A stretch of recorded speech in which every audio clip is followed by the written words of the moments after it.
Хайырлы сағатта эфирда Ишимбай хабардары студияла Милә Мәзитова.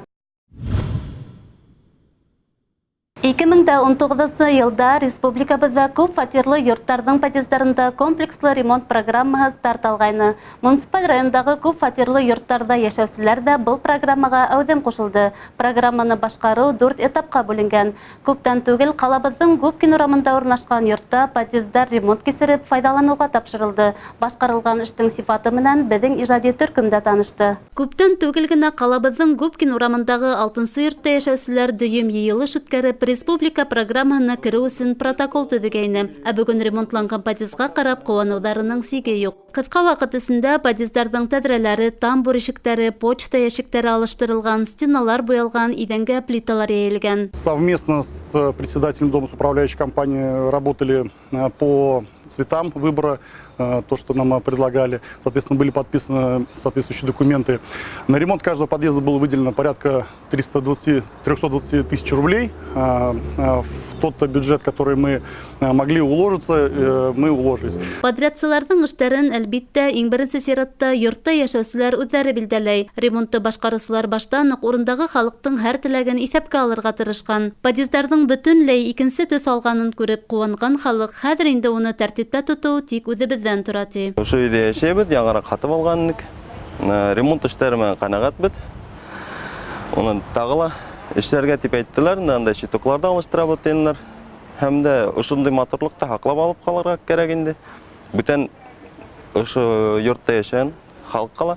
Шуны кеңеш итәр инде. Гомумән, муниципаль районыбызда был программага барлыгы 54 күп фатирлы йорттардагы 152 подъезд кергәйне. Барлык эшләрде 25 августка тиклем тамамлау планлаштырылган.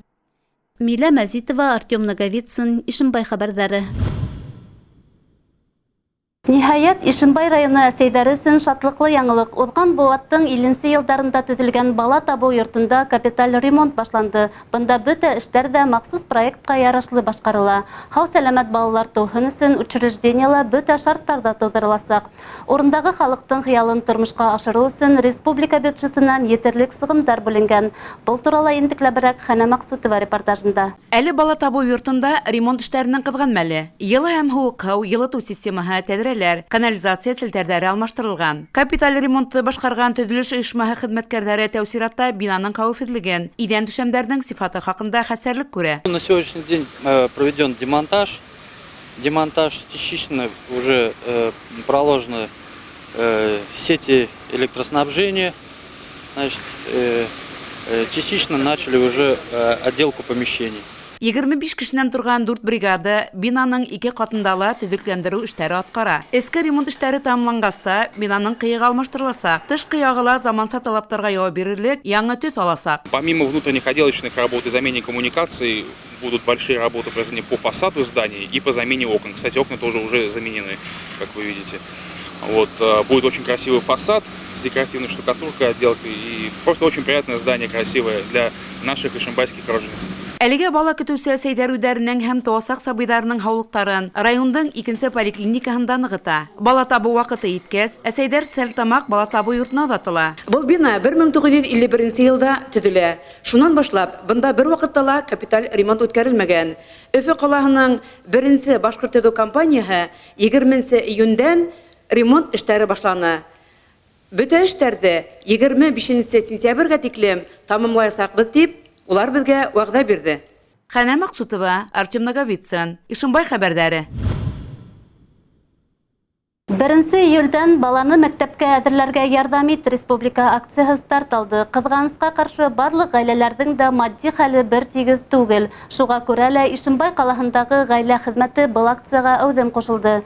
Сараның төп максаты ат тәэмин ителгән гаиләләргә, балалар йортларындагы тәрбияләнүчеләргә уку кәрәкләре, мәктәп формаһы, спорт киеме менән ярдәм итү. Акцияда теләгән һәркем катнаша ала.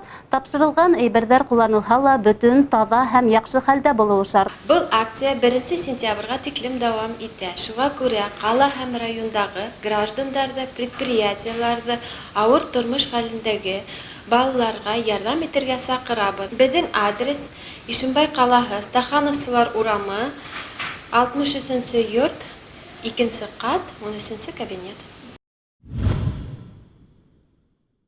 Привалов крәфтиян фермер хужалығы районда иң алдыңғы хужалықтардың бірі һанала.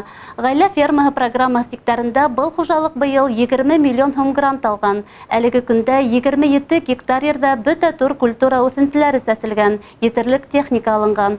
Хужалыкта республикала тәүгеләрдән булып заманса иһазландырылган һыйыр һавы фермаһы төзелә. Был турылай ентекләбрәк киләһе сюжетта. Заман талаптарына яуап бирерлек яңы һыйыр һавы бинаһы 2 елда төзелеп бетә. Өр-яңы компьютерлаштырылган корылма Италиянан кайтарыла. Залда бер юлы 24 һыйыр һаву мөмкинчелеге бар. Бында барды 2 хатынғы оператор эшләй. 3-4 сәгать эчендә 4 башка якын һыйырды һавып сыгара алалар.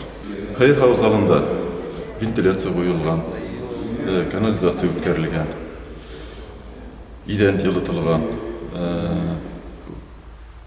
Кыш көне монда температура кәмендә 15-20 градуста торачак. Һавылган һөт буйлап шунда ук кыска китәсәк. Был инде продукцияның сифатында сагылыш табасак. Заманса яһазландырылган һыйыр һаву залы эшләрдән эшчән иңләтәсәк, ди хуҗалык идарасыһы. Һөтле тукымлы һыйырдар килтерү менән фермала эш башланасак. Артабан безнең иҗади төркем якындагында урнашкан Павлов крәфтиян фермер хуҗалыгына юл тотты. Хуҗалык ире мөгедле мал үрсетеп һимертү менән шөгыльләнә. Малдарды яй һәм кыш көне куралагына тотып, ашатып һимертү өчен яңа ферма төзелә. Здание это, так скажем, сейчас одно из последних технологий, быстро возводимая, легконесущая конструкция. В здании светло днем, значит, в него сегодня, на сегодняшний день заведена вода, проведен свет. Уже как бы на завершающем этапе остались провести там, значит, некоторые работы по ограждению, и готовы мы уже будем здесь скотину содержать здесь на месте. Павлов хуҗалыгында малчылык комплексының беренче сираттагы төзелеше тормышка ашырылган майдансыкка техника килтерелгән. Электр тапшыру линияһы һузылган. Сифатлы ит алу өчен мал ашатуда яңа технологиялар куллану күз уңында тотыла. Хуҗалык итәкчесенең пландары зур. Уларның барыһы ла гамәлгә ашырлык. Хәнә Максутова, Айнур Рәхмәтов, Ишембай хәбәрләре.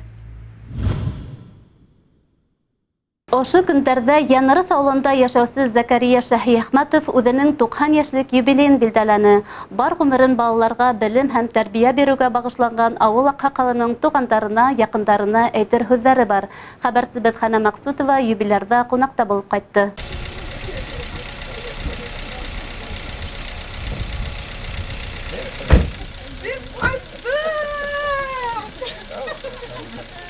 Бар гомерен педагог эшенә арнаган Закария Нурәхмәт улы 90 яшьлек асыл юбилеен тугандары, якындары менән каршылай. Үткән гомеренә байкау яһай. Насар яшәмәгәнмен. Аллаһка шөкер. Төрле вакытлар булгандыр, уңышлы вакытларда, уңышсыз вакытларда. Уңышлырак итәргә тырыштык инде аны. Яшәүне, эшне яхшырак нәтиҗәгә өлгәшергә тырыштык. Әйбәт кенә коллективларда эшләргә туры килде. Әрмәс авторынан кайткан яшь җегет күрше Михайловка авылы мәктәбендә директор булып эшләй. Ямәгать эшләренең уртаһында кайнап яшәй. Янырыth мәктәбенә директор булып күсерелгәс, колхозда партком секретары булып та эшләй. Бар гомерем эш араһында һәйбәт кешеләр белән аралашып үтте. Үкенерлек булманы, ди ул куанып. Ярты буаттан артык янында уны һәр сак аңлап торган, якын ярдәмчесе, кәңәшчесе, терәге булмаһа, тормыш авырлыкларын еңеп сыгуы авыр булыр ине. Галия Камалидин кызы үзе лә хаклый алга тиклем ошо авыл мәктәбендә балаларга физика серләрен өйрәтә. Мәктәп елларын үтә лә һагынып искә төшерә. Укучыларыбыз тырышып укый торганнар. Балаларның шул кадәр тәртипле булуы истә калган инде. Ихтирамлы булуы, тәртипле булуы, эшкә мөкиббән булулары укуга. Инде күзгә генә карап тора торганнары. Алар үзләре дә апасат кирсәге сибелскан тавышта ишетелмәй дип сөйләй торганнары, ишетелә дип сөйләй торганнары инде. Бик күп матур балалар укыттык. Ул елны искә алсак, бик күңелгә якын булып кала инде. Мәктәп эше уннан кайткан сөне буе дәфтәр тикшерү, дөнья мәшәкатьләре, үз балаларыңды кеше итү, уларга дөрес тәрбия бирү өчен күпме түземлелек, сабырлык та кирәк бит әле. Тырыштык инде, тырыштык. Эшләргә тырыштык. Балаларны укытырга тырыштык. Үзебезнекеләргә игътибар дөресен әйткәндә булмады да. Үзләре карабыз да. Алар үзләре дә шулай диде ул. Кеше балаларына күбрәк игътибар бирәсәк дип. Үземә дә әйттеләр. Күптән инде үҙҙәре лә өләсәй, олатай булган балалар өсөн атай-әсәйҙән дә ҡәҙерлерәк, яҡыныраҡ кеше бар микән? Буын уға ҡарата, һәр бер дәүергә ҡарата булған тәрбиәне алар беҙгә дөрөс биргәннәр. Ышаныслы аҙымдар белән атларға, алға, матур тормош ҡорорға, иң зур терәк, иң зур ярҙам әти белән әнейҙән. Әле дә беҙ үҙебеҙ уже ҡартатай, нәнәй булып бирсәк тә, без алар өсөн бала булып торабыз һаман. Без аларға сыйынып, аларның ҡанатларына сыйынып, аларны терәк итеп, аларға исәнлек, саулык теләй-теләй йәшәйбез. Ғүмер кәбендәрен усларға ашыҡмай, яҡындарының ҡәҙер-хөрмәтенә төрөнөп, ауылды йәмләп, матур итеп йәшәй Шәйхәхмәтовтар. Хәнә Мәҡсүтова, Айнур Әхмәтов, Ишембай хәбәрҙәре. Ошоның менән бөгөнгө сығарылышыбыҙ тамам. Беҙҙең ижади төркөм һеҙҙең менән киләһе осрашҡанға тиклем хушлаша. Һау сәләмәт булығыҙ.